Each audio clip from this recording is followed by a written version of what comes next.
بسم الله الرحمن الرحيم. الحمد لله رب العالمين، والعاقبة للمتقين، والصلاة والسلام على سيدنا ونبينا محمد وعلى آله وصحبه أجمعين. اللهم أرنا الحق حقا وارزقنا اتباعه، وأرنا الباطل باطلا وارزقنا اجتنابه. سبحانك لا علم لنا إلا ما علمتنا إنك أنت العليم الحكيم. رب زدني علما، رب اشرح لي صدري ويسر لي أمري واحلل عقدة من لساني يفقهوا قولي. أعوذ بالله من الشيطان الرجيم. قد أفلح من تزكى، وقال تبارك وتعالى: ومن يقتل مؤمنا متعمدا فجزاؤه جهنم خالدا فيها وغضب الله عليه ولعنه وأعد له عذابا عظيما. صدق اللہ العظیم. الحمدللہ، تمام تعریفیں اللہ رب العالمین کے لیے ہیں. اسی کی حمد و ثنا، اسی کے لیے شکر ہے کہ جس بے پناہ نعمتوں پر ہم اس کا شکر ادا کریں لیکن اس کا حق ادا نہیں کر سکتے. اللہ تبارک و تعالی ہمیں مزید اپنے دین پر استقامت عطا فرمائے اور ہماری عبادات کو، ہماری کوششوں کو اپنی بارگاہ میں قبول فرمائے، اور ہمارے لیے نبی کریم صلی اللہ علیہ وسلم کے راستے پر چلنا آسان فرمائے، اس میں استقامت عطا فرمائے کہ آپ علیہ الصلاۃ والسلام کی اتباع دنیا و آخرت کی کامیابی ہے. اور جن ایام میں ہم گزر رہے ہیں، جس مہینے میں ہم ہیں، ان قریب ہی کچھ ایام، کچھ لمحوں بعد اللہ تبارک و تعالیٰ کے فضل و کرم سے وہ مہینہ بھی آنے والا ہے جو بے پناہ برکتوں والا اور فضل و کرم والا قرآن کا مہینہ ہے. اور جس مہینے میں ہم ابھی ہیں، یہ حرمت والے مہینوں میں سے ایک مہینہ ہے، رجب کا. اور وہ حرمت والے مہینے جس کے بارے میں فرمایا کہ یہ 4 مہینے حرمت والے ہیں اللہ تبارک و تعالیٰ کے ہاں، کہ ان مہینوں میں اپنی جانوں پر ظلم نہ کرو، اللہ تبارک و تعالیٰ کی نافرمانی نہ کرو، اور ایک دوسرے پر ظلم نہ کرو، نبی کریم صلی اللہ علیہ وسلم کی اتباع کرو. لیکن ان مہینے میں بھی ہم دیکھتے ہیں ہمارے ملک میں کس طرح کہ افسوسناک واقعہ ہوا کہ جس کی کوئی مثال نہیں ملتی. اللہ تبارک و تعالی سے ہم دعا بھی کرتے ہیں کہ اللہ تبارک و تعالی جو تیرے گھر میں نماز کی حالت میں تیرے پاس آئے ہیں، ان کی آخرت کی منزل آسان فرمائے. بلا شبہ ان کی موت جو ہے اللہ تبارک و تعالی سے کلام کے دوران ہوئی ہے، نماز کے دوران ہوئی ہے. لیکن ہم اس درد کو محسوس بھی کرتے ہیں کہ ایک مسلمان کا جو جسم ہے اس کے بارے میں آپ علیہ الصلاۃ والسلام نے فرمایا کہ وہ آپس میں اپنے مسلمان کے بھائی کا درد اس طرح محسوس کرتا ہے جس طرح اس کے جسم کے کسی حصے میں درد ہوتا ہے تو اس کا پورا جسم جو ہے اس درد کی وجہ سے اس کی تکلیف کو محسوس کرتا ہے. اسی طرح مسلمان کی مثال اس طرح ہے کہ وہ آپس میں محبت میں، رحم دلی میں اور مہربانی میں ایک جسم کی طرح ہے کہ ان میں سے اگر کسی حصے میں درد ہوتا ہے تو اس کا پورا جسم جو ہے اس درد میں مبتلا ہوتا ہے. چاہے وہ ہمارے ملک میں ہو یا دنیا کے کسی حصے میں مسلمان پر ظلم ہو، ہم اس ظلم کو محسوس کرتے ہیں. اور یہ اللہ تبارک و تعالیٰ کی جو بہت بڑی نعمت ہے امن کی، اس پر جتنا شکر ادا کیا جائے اور اس کے دوام کے لیے جتنی دعا کی جائے کہ نبی کریم صلی اللہ علیہ وسلم نے فرمایا من اصبح منكم آمنا في سربه معافا في جسده عنده قوت يومه فكأنما حیزت له الدنیا بحذافیرها، کہ جس شخص نے اپنی قوم کے ساتھ اپنے جسم میں صحت و عافیت کے ساتھ صبح کی اور اس کے پاس دن اور رات گزارنے کی روٹی کا بندوبست ہے، روزی روٹی ہے، گویا دنیا اپنی ساری وسعتوں کے ساتھ اس کے پاس آ گئی. کہ اللہ تبارک و تعالیٰ کی بہت بڑی نعمت ہے کہ اس کے پاس، اس بستی والوں کے پاس، اس قوم میں امن بھی ہو اور اللہ تبارک و تعالیٰ کی بے پناہ نعمتیں بھی ہو. لیکن جب اس طرح کے واقعات دیکھتے ہیں تو بار بار آپ علیہ الصلاۃ والسلام کی تعلیمات ہمارے سامنے آتی ہے کہ جس کو اللہ تبارک و تعالیٰ نے بھی ناپسند فرمایا اور سخت ناپسند فرمایا، اور نبی کریم صلی اللہ علیہ وسلم نے بھی اپنی تعلیمات کے ذریعے اس کو ناپسند فرمایا کہ کسی مسلمان کو ایذا دینا، مسلمان کو تکلیف دینا، یہاں تک کہ اسے ناحق قتل کرنا، اس کی سخت الفاظ میں مذمت کی گئی ہے. آپ علیہ الصلاۃ والسلام نے فرمایا ابغض الناس الی اللہ ثلاثہ، کہ 3 قسم کے لوگ اللہ تبارک و تعالیٰ کو سخت ناپسندیدہ ہیں، جس میں سے ایک وہ بندہ جس کے بارے میں آیا وَمُطَّلِبُ دَمُ امْرِئٍ مُسْلِمٍ بِغَيْرِ حَقٍ لِيُحْرِقَ دَمُهُ، او کما قال علیہ الصلاۃ والسلام، کہ کسی مسلمان کے خون ناحق کا طلبگار تاکہ اس کے خون کو بہائے. یعنی ایک یہ بندہ جس میں 3 بندے ہیں کہ وہ طلبگار ہو، اس حدیث میں الفاظ آئے کہ وہ صرف سوچے یا طلب کرے، اللہ تبارک و تعالیٰ اس کو ناپسندیدہ فرمایا ہے. اور اس سے اندازہ لگائیے کہ ایک مسلمان کو قتل کرنا، ناحق قتل کرنا کتنا بڑا اللہ تبارک و تعالیٰ کے ہاں ایک گناہ اور سخت ناپسندیدہ ہے. کوئی چھوٹا جرم نہیں ہے کہ اللہ تبارک و تعالیٰ کی مخلوق کو، مسلمانوں کو ایذا و تکلیف دی جائے، اسے ناحق قتل کیا جائے. اور ایک اور روایت میں حضرت عبداللہ بن عمر رضی اللہ عنہ فرماتے ہیں لَزَوَالُ الدُّنْيَا أَهْوَنُ عَلَى اللَّهِ مِنْ قَتْلِ رَجُلٍ مُسْلِمٍ، کہ اللہ تبارک و تعالیٰ کے ہاں پوری دنیا کا تباہ و برباد ہو جانا ایک مسلمان کے قتل کے مقابلے میں زیادہ آسان ہے. کہ اللہ تبارک و تعالیٰ کی وہ مخلوق ہے، اسے وہ محبوب ہے، اس کے لیے یہ دنیا بنائی ہے اور دنیا میں ایک قانون بنایا ہے کہ کس طرح زندگی گزارنی ہے، آپس میں ایک دوسرے کو تکلیف نہیں دینی، ناحق قتل نہیں کرنا. کہ اللہ تبارک و تعالیٰ نے زمین و آسمان اس کے لیے پیدا فرمائے ہیں، تو یہ سخت ناپسندیدہ ہے. قرآن مجید میں آیا ہے من قتل نفسا بغیر نفس او فساد فی الارض فکأنما قتل الناس جميعا، کہ جس شخص نے کسی کو ناحق قتل کیا یا زمین میں فساد کے بغیر قتل کیا تو گویا اس نے تمام لوگوں کو قتل کیا.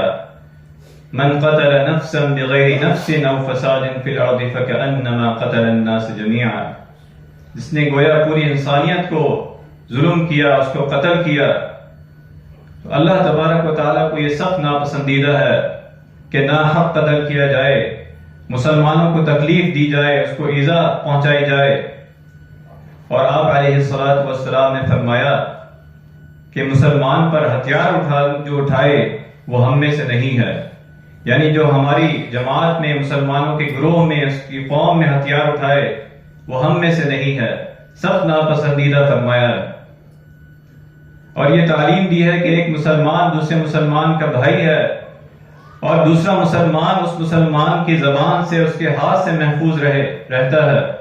یہ مسلمان کے اخلاق کی بنیادی اخلاق ہے کہ وہ اپنے ہاتھ سے، اپنی زبان سے کسی مسلمان کو تکلیف نہیں دیتا. اللہ تبارک و تعالیٰ نے فرمایا، جو میں نے آپ کے سامنے آیت تلاوت کی، وَمَن يَقْتُلْ مُؤْمِنًا مُتَعَمِّدًا فَجَزَاؤُهُ جَهَنَّمُ خَالِدًا فِيهَا،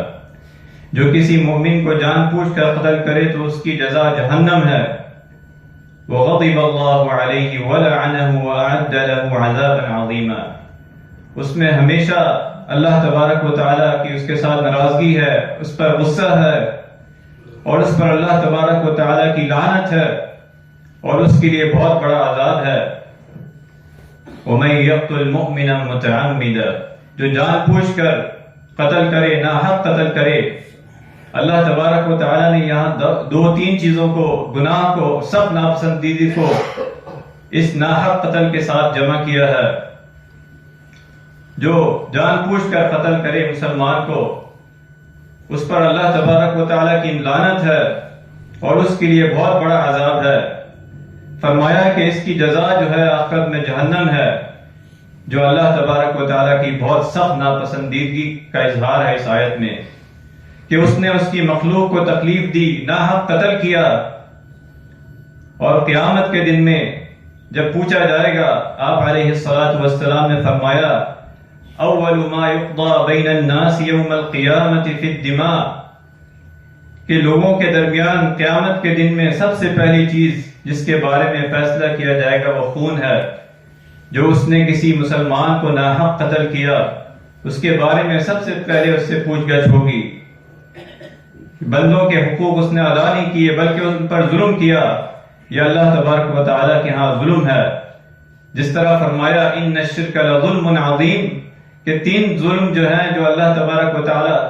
ایک ظلم جو اللہ کے ساتھ شرک کیا جائے، اور دوسرا ظلم جو ہے جو اس کی مخلوق کو تکلیف دی جائے، حقوق العباد نہ ادا کیے جائیں، ظلم و ستم کیا جائے، ناحق قتل کیا جائے، اللہ تبارک و تعالیٰ کو سخت ناپسندیدہ ہے، اور اس کی کوئی اجازت نہیں ہے کہ ایک مسلمان جو اللہ تبارک و تعالیٰ کا اتنا محبوب بندہ ہے، اس کی فضیلت اللہ تبارک و تعالیٰ اور اس کے نبی صلی اللہ علیہ وسلم نے جو بتائی ہے، تمام زمین اور یہ دنیا اس کے لیے پیدا کی گئی ہے، اور اسے وہ ناحق قتل کرے تو اللہ تبارک و تعالیٰ اس سے سخت ناراضگی کا اظہار فرمایا ہے۔ اور پھر فرمایا کل ذنب عسى الله ان يغفر الا من مات مشركا او من يقتل مؤمنا متعمدا، کہ امید ہے کہ اللہ تبارک و تعالیٰ ہر گناہ معاف فرما دے اپنی رحمت سے، لیکن یہ ایسا گناہ ہے شرک اور کسی مومن کو قتل کرنا، ناحق قتل کرنا، جان بوجھ کر اس کو قتل کرنا، جس کے اللہ تبارک و تعالیٰ کے ہاں معافی نہیں ہے۔ گویا اس نے ساری انسانیت کو قتل کیا۔ اور پھر اگلی آیت میں فرمایا وَمَنْ أَحْيَاهَا فَكَأَنَّمَا أَحْيَا النَّاسَ جَمِيعًا، جس نے ایک کو زندہ چھوڑا، ایک کو زندگی دی، زندہ رکھا، گویا اس نے تمام لوگوں کو زندہ رکھا۔ وَمَنْ أَحْيَاهَا فَكَأَنَّمَا أَحْيَا النَّاسَ جَمِيعًا، کہ اس نے پوری انسانیت کو زندہ رکھا، اللہ تبارک و تعالیٰ کی مخلوق کو زندہ رکھا۔ جس نے ظلم کیا، جس نے قتل کیا، گویا اس نے پوری انسانیت کو قتل کیا۔ من قتل نفسا بغیر نفس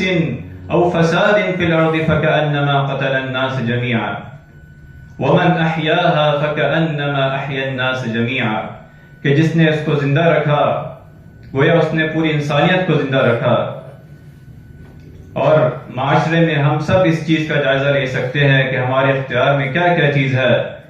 جو اس آیت کے حوالے سے ہم پر آ رہی ہے، وَمَنْ أَحْيَاهَا فَكَأَنَّمَا أَحْيَا النَّاسَ جَمِيعًا، کہ جہاں ہمارے پاس اللہ تبارک و تعالیٰ نے جو جو اختیار دیا ہے کہ ہم جس سے کسی مسلمان کو پریشانی سے نکال سکتے ہیں، اس کو تکلیف سے نکال سکتے ہیں، اور اسے اللہ تبارک و تعالیٰ کی رحمت میں اس کے فضل و کرم سے اس کی مدد کر سکتے ہیں، یہ ہر اس بندے پر آ رہی ہے، ہم میں سے ہر بندے پر آ رہی ہے۔ وَمَنْ أَحْيَاهَا فَكَأَنَّمَا أَحْيَا النَّاسَ جَمِيعًا۔ آپ علیہ الصلاۃ والسلام نے ایک موقع پر حضرت معاذ رضی اللہ عنہ روایت کرتے ہیں کہ رسول اللہ صلی اللہ علیہ وسلم کے ساتھ ایک غزوے میں تھے کہ لوگوں نے جو ہے قیام گاہ کی جگہ کو بڑھا دیا اور راستے کو جو ہے وہ بند کر دیا،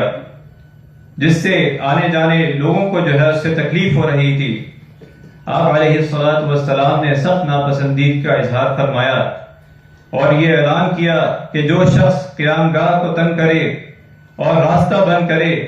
تو اللہ تبارک و تعالیٰ کے ہاں جو جہاد کا ثواب ہے وہ نہیں ملے گا۔ جہاد جیسی عبادت جو ہے کہ اس میں مخلوق کو تکلیف ہو رہی ہے، اس نے راستہ بند کیا ہے، تو اسی طرح ہم اپنے معاشرے میں اپنا جائزہ لیں کہ ہم کہاں کہاں جو ہے اس آیت کے اوپر آتے ہیں وَمَنْ أَحْيَاهَا فَكَأَنَّمَا أَحْيَا النَّاسَ جَمِيعًا، کہ کہاں کوئی انسان کوئی تکلیف کوئی مریض جا رہا ہے تو ہم اسے راستہ دیں۔ اللہ تبارک و تعالیٰ کی وہ مخلوق ہے، وَمَنْ أَحْيَاهَا فَكَأَنَّمَا أَحْيَا النَّاسَ جَمِيعًا۔ اسی طرح فرمایا ذخیرہ اندوزی کے بارے میں نبی کریم صلی اللہ علیہ وسلم نے سخت الفاظ میں کہ جو شخص مسلمانوں پر غلہ روک دے، ذخیرہ اندوزی کرے، تو اللہ تبارک و تعالی اس پر جو ہے مرض اور افلاس مسلط کر دیتا ہے، کہ جو مسلمانوں کو تکلیف دے اللہ تبارک و تعالی اسے مالی اور جانی تکلیف جو ہے اللہ تبارک و تعالی اسے دیتا ہے، کہ اس نے اللہ تبارک و تعالی کی مخلوق کو تکلیف دی، اسے پریشان کیا، اس کے ذریعے کتنی مخلوق جو ہے وہ بھوک اور افلاس میں ہے، تو اللہ تبارک و تعالی اسے تکلیف دے گا، اسے جانی تکلیف دے گا، اس کے رزق سے برکت اٹھ جائے گی۔ وَمَنْ أَحْيَاهَا فَكَأَنَّمَا أَحْيَا النَّاسَ جَمِيعًا۔ تو ہم سب جو ہے اس چیز کا جائزہ لیں، قَدْ أَفْلَحَ مَنْ تَزَكَّىٰ، کہ ہم اللہ تبارک و تعالیٰ کی جو مخلوق ہے اسے کہیں تکلیف تو نہیں پہنچا رہے۔ اور خصوصاً جو یہ واقعہ ہوا ہے،